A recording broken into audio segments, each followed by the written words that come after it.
Hello everyone. Now you will hear a brief retelling of the movie Dark Harvest. Enjoy the movie.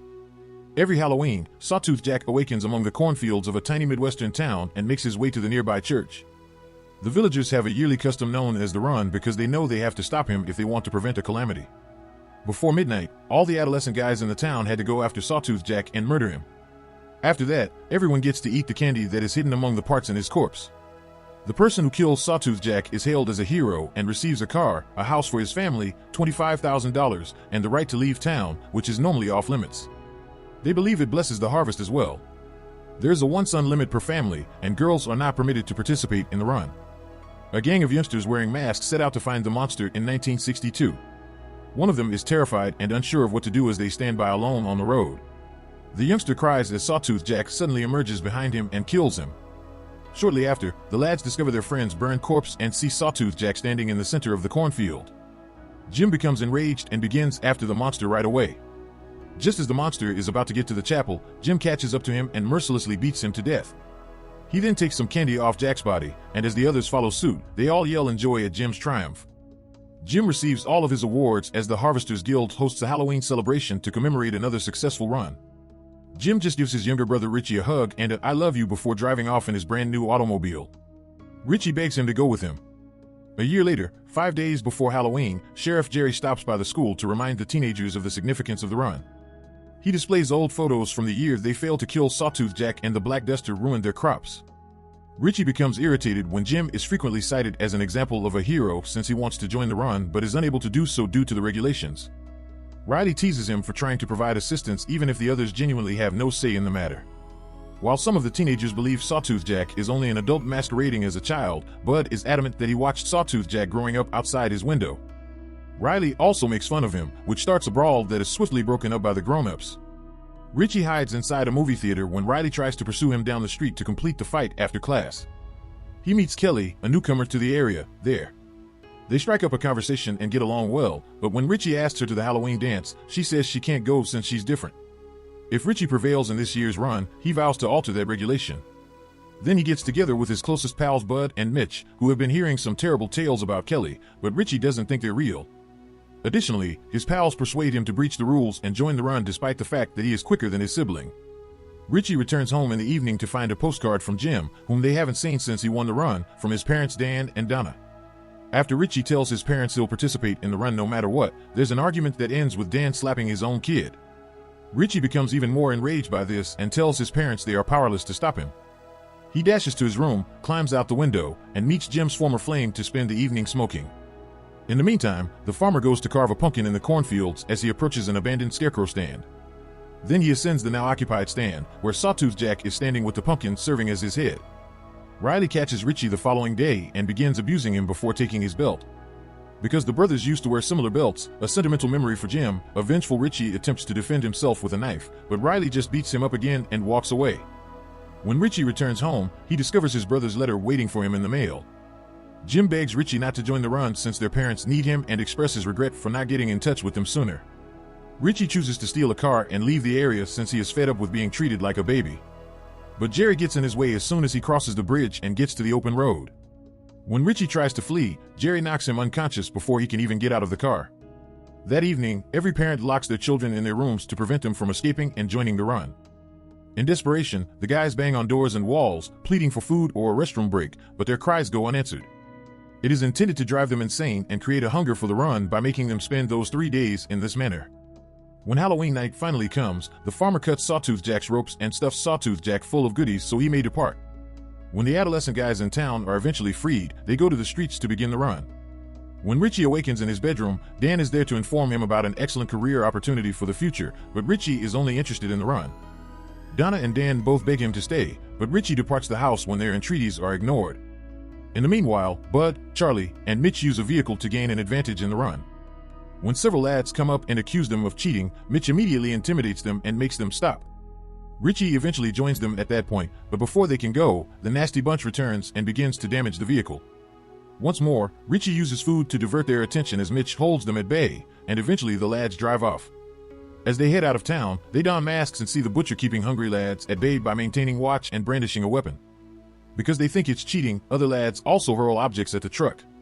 The majority of the gang is thrilled to get in the cornfields, but Bud is afraid because he can still clearly recall the day he spotted Sawtooth Jack outside his window. He doesn't want to do this, in contrast to his pals. Mitch had to brake the truck in order to prevent crashing when it suddenly strikes something on the road. They exit the vehicle to investigate since it won't start, but they discover that the road is deserted. Then, believing Sawtooth Jack had been hit by the vehicle and they had already murdered him, they see Candy close to the cornfield and run to begin devouring it. But as they turn around, they hear a commotion, and that's when they realize Sawtooth Jack is actually waiting in the center of the field. Charlie and Bud are killed by the monster in a matter of seconds as the youngsters rush towards him. Mitch is also slain while trying to find the bodies. After that, Richie starts to flee while Sawtooth Jack roars at him and gives him a long look. He keeps going until he comes across the vacant stand, where he is startled to see Kelly, who is also breaking the law, there. Richie is shocked to see Bud sprinting by as well. He dashes back to town after learning that all he had been doing was claiming to be dead in order to get out of this. His parents, however, forbid him from entering his own home and instruct him to act like a man since they require the money. As Bud muses about his options, Sawtooth Jack unexpectedly approaches him. He flees, finding a shelter where a group of lads are sheltering. Bud doesn't currently have any cash on him, but they want to charge him real money to get him in. The teenagers are fighting over whether or not to open the door when all of a sudden there is a lot of shouting. One kid chooses to enter the door despite the objections, only to see Sawtooth Jack murdering Bud. A small youngster is screaming on a neighboring window as he witnesses Sawtooth Jack enter the refuge, kill all the teenagers, and cause a torrent of blood to burst out of the entrance. Going back to Richie and Kelly, they decide to collaborate but will require stronger weaponry. Once back in town, they break into Jerry's house covertly in order to take some alcohol and a rifle. When Richie's father appears terrified and knocks on Jerry's door frantically while they're there, he departs when no one responds.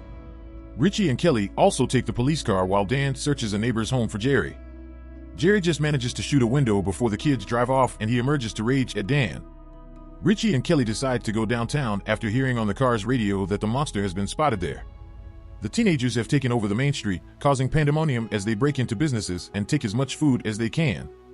The butcher attempts to protect his company and even murders a few lads, but they overcome him, beat him to death, and then take his meat as well.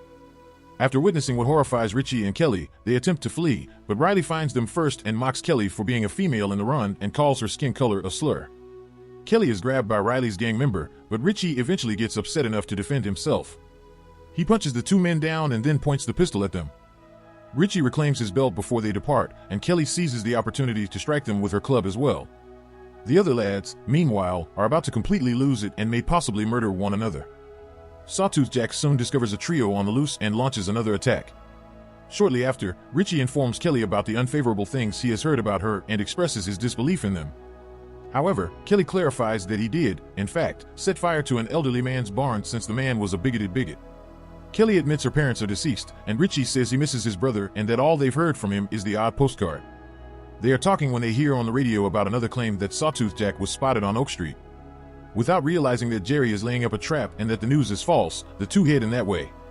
When they go to Oak Street, they first come upon a blood-covered monument before Sawtooth Jack himself shows up.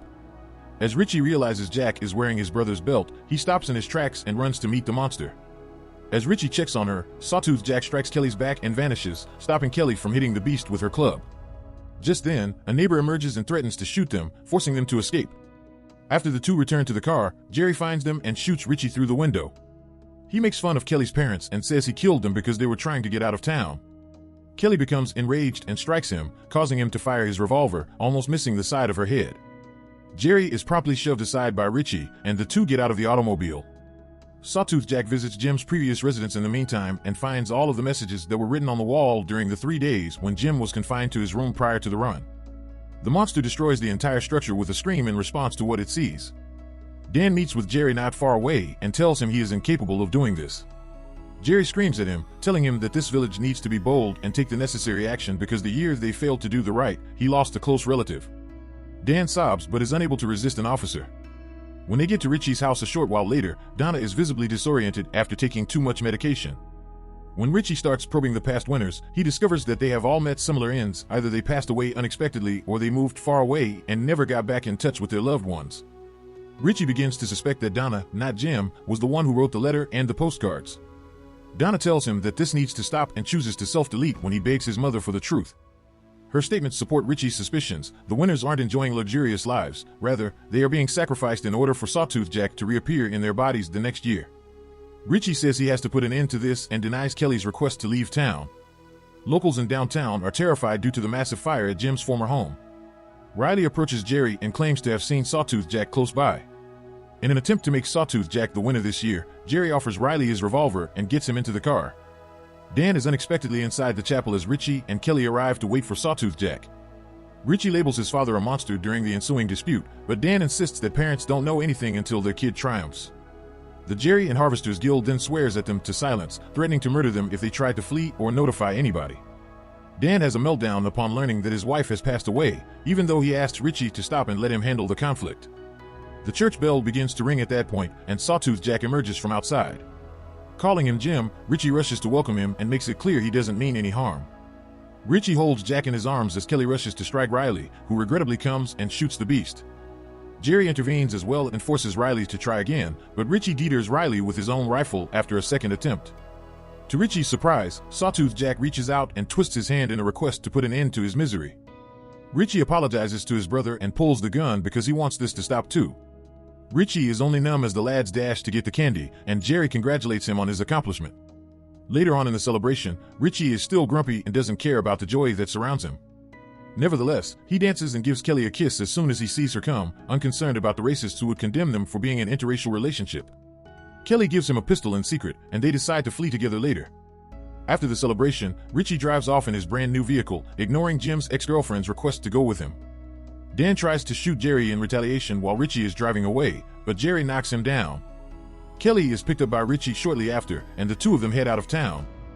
Richie attempts to hurry up as soon as Jerry gets in the police car and starts after them, but he had to stop the car after nearly hitting another automobile. After forcing Kelly to hide, Richie exits the car, only for Jerry to force him to go into the cornfields while brandishing a revolver. Once they reach the deserted stand, Richie turns back and kills Jerry with 2 gunshots. Sadly, this isn't finished yet. Richie gets slapped in the head by the farmer when he arrives, which causes him to fall into the hole he has previously dug. After pulling out his knife and pleading for forgiveness, the farmer breaks Richie's hand and begins burying him alive. The farmer finishes up and drives off, showing that he was in the automobile that was obstructing Richie's car. Kelly eventually emerges from hiding after she is certain she is alone herself. Dan discovers her and advises her to seize the opportunity to leave town. Kelly runs away without any more distractions, crying uncontrollably. After a year, the farmer excavates Richie's body and prepares the pumpkin, which gradually transforms into the boy's new Sawtooth Jack head. Dan appears on Halloween night, frees the monster, and continues to refer to him as Richie.